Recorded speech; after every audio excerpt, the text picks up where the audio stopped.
What's going on, my Trainer Club? Today we're going to check out some behind the scenes footage of a video that I did make in Liverpool for Niantic. So welcome to the Trainer Club. Here we go.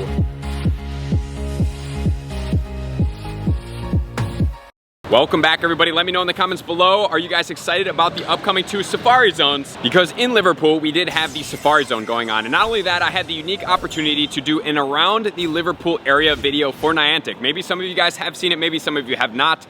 I am pinning it in the comments below. I would greatly appreciate it if you guys were able to check that out and send some comments love. That would be super amazing. And also, anybody that is looking to connect with me, I will be responding to all the comments on the Niantic's channel video as well. And so that video is hosted natively on the Niantic channel, but I also want to talk about a little bit about the making of it behind the scenes, and then we will play it at the end of this video as well.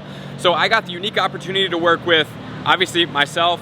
I had some great people from Niantic, as well as Leon, as well as Victor, who usually make all of the recap videos for Niantic, and they have some great camera equipment, so they're able to help me run through a couple of the Liverpool area landmarks that we did choose. So just to go over a few of them that we did choose before we watch the video. Number 1, we chose the Beatles statue, which was in downtown Liverpool, the waterfront area right there. It is a really cool area, and that statue actually commemorates the last time the Beatles ever played in Liverpool. 50th year anniversary of that date is when they installed the statue. So that was a really cool thing. And then I found out that there was some really cool, unique hidden attributes to each and every one of part of the Beatles that was integrated into the sculpture that made it a big part of each who they are, because Paul McCartney is really into photography, and all the other ones do have their unique attributes as well, including the acorns, which I thought was the most unique one, which you guys will see in the video, is because Yoko Ono and John Lennon actually wanted to plant those to signify world peace coming about, and that's what they were all about. So I thought that was really cool, for one. And the next one, we'll start in the Sefton Park area. Sefton Park was huge. It was an amazing place to play. It was a lot of fun in a very green space and friendly environment. And the one unique thing about Europe, especially in the England area, I don't know about all of Europe, but the parks in England, they virtually have like no lights. So the fact that it's open basically 24 hours a day with almost no lightage is quite interesting. After we ended up finishing the day, the event would end at 6, and sometimes I would get out of there around 6:30 or 7 or whatever that time was.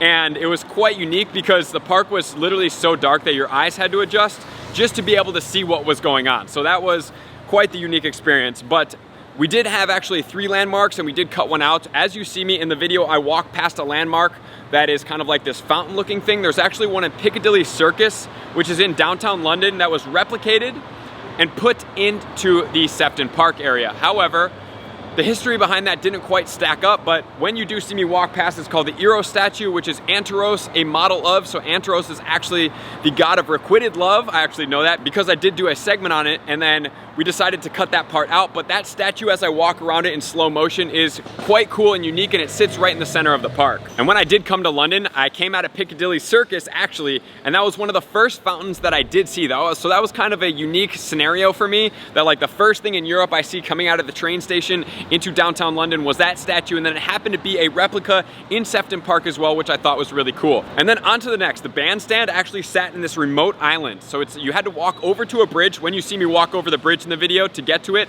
it's actually literally in an island in the middle of the park, and it's surrounded by water, so you can only get there by a little waypoint bridge. And then once you're in there, the bandstand's right there. That's where the Snorlax was with the big Pokeballs all blown up. It was a really cool area.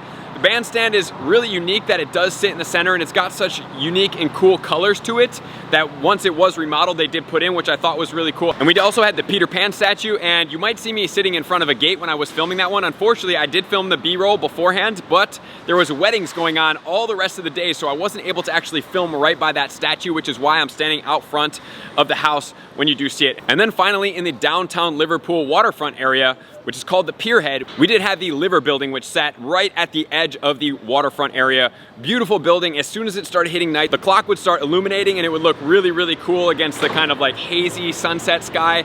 Awesome thing. Those mythical birds, they're called livers, that sit on either way. It was a great story. So overall, it was a really fun experience.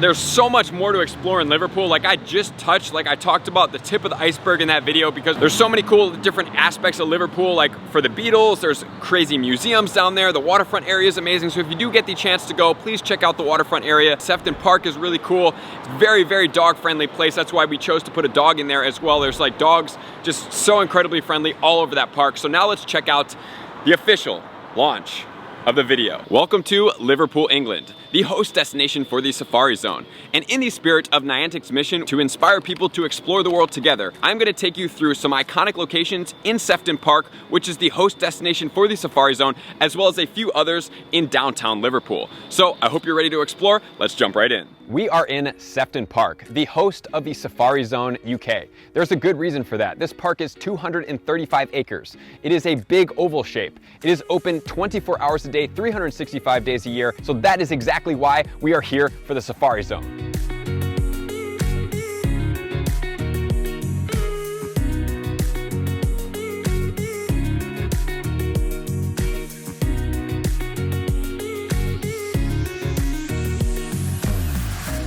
And we are now at the bandstand, one of the central locations here. It's an iconic landmark. This decaying superstructure at some point was expertly taken down, carefully put back together and remodeled. And now this is why you can see these brand new color schemes in the octagonal roof that is now the bandstand today. And this bandstand has been popular since the Victorian era, which actually is one of the most popular inspirations to one of the songs of the Beatles. Can you guess it? Sgt. Pepper's Lonely Hearts Club Band. So it's definitely a structure that you need to check out.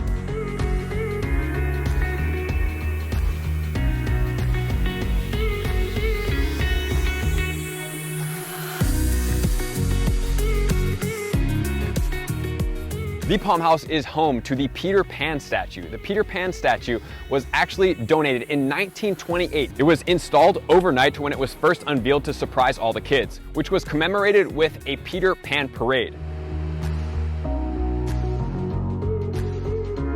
At the Pierhead in downtown Liverpool, which is going to be the waterfront district, you guys can find the Beatles statues. These statues were donated in December 2015 to commemorate the last 50th year anniversary of when the Beatles played in Liverpool, and there's also a unique secret behind each of the band members that pays tributes to what they were most passionate about. Starting off with Paul McCartney, he is going to carry a camera onto John Lennon. He has 2 acorns cupped in the palm of his hand. Ringo Starr has the number 8 printed on the sole of his boot. And George Harrison has the Sanskrit writing on the belt of his coat. Our next destination is going to be the Liver Building. This building was one of the first of its kind to be built with reinforced concrete. The Liver Building features 2 mythical birds known as livers. The female looks over the seat to make sure that all these sailors return home safe from their journey. The male liver watches out over the families of these sailors throughout the town. So it is definitely a building to come and check out in the downtown waterfront Liverpool area. Thank you for coming out and exploring downtown Liverpool as well as Sefton Park for the Safari Zone. But just remember, we are just hitting the tip of the iceberg in the exploration process in just this town alone. There is so much more to explore out there, so remember to keep exploring together, and I can't wait to see you out at the next Safari Zone.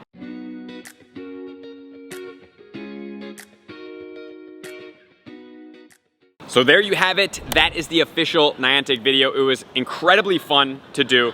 I'm extremely grateful that I had the opportunity to do that, especially in an international place such as Liverpool.